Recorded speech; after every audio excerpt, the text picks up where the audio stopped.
Finally, I get to upgrade my old AMD RX560 2GB graphic cards to the latest NVIDIA GeForce RTX 360 Ti. To be honest, I'm not a PC gamer person, so I'll be using these graphic cards mainly on photos and video editing. Yes, it does sound overkill, but I was thought of getting a capable graphic card that can last me a few years without the need to upgrade anytime soon.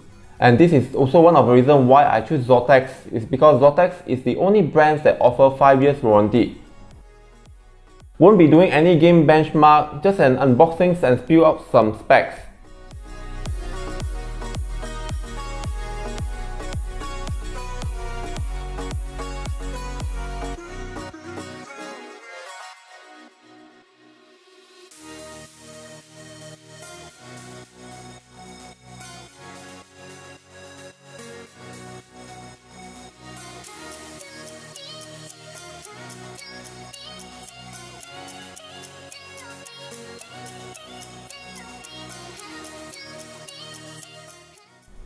This round, ZOTAC only brought in two models, the ZOTAC Gaming GeForce RTX 360 Ti Twin Edge and Twin Edge OC.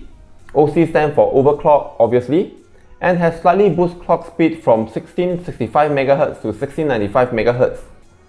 The design is pretty much the same, 11 blade dual fan. Under the metal grey plastic card are 5 copper heat pipes with a white aluminium fin.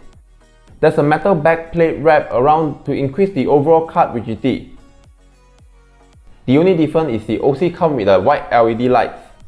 It comes with ZOTAC Gaming Firestorm utilities that allow you to fine-tune the card to perform at its best. The rest is pretty general. It has 4864 CUDA core, 8GB of GDDR6 VRAM with 256-bit memory bus, 14GB per second memory clock, 3 1.4A DisplayPort and a HDMI 2.1.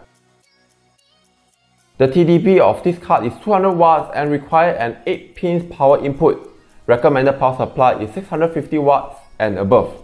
Comparing to my RX560, it's like comparing the sky and ground. Rendering and export time has significantly decreased thanks to the NVIDIA CUDA core acceleration, which AMD lacking of. There are a lot of benchmark reviews out there showing that the RTX 360 Ti that can easily defeat the last year RTX 2080 supercard that cost almost twice of the price when it was launched. You may want to check out Pop Days and Tech Creator reviews, link in the description. The ZOTAC Gaming GeForce RTX 360 Ti Twin Edge OC is priced at RM 1,999 ringgit, where the non-OC is 100 ringgit cheaper at RM 1,899. If you're new to these channels, my name is Joshua Wong. I do a lot of how-tos, tech unboxings and reviews on these channels. And if this is your kind of stuff, do consider subscribe to these channels and hit the bell icon to get notified whenever we upload new videos. Thank you for watching. Hope to see you guys in the next one.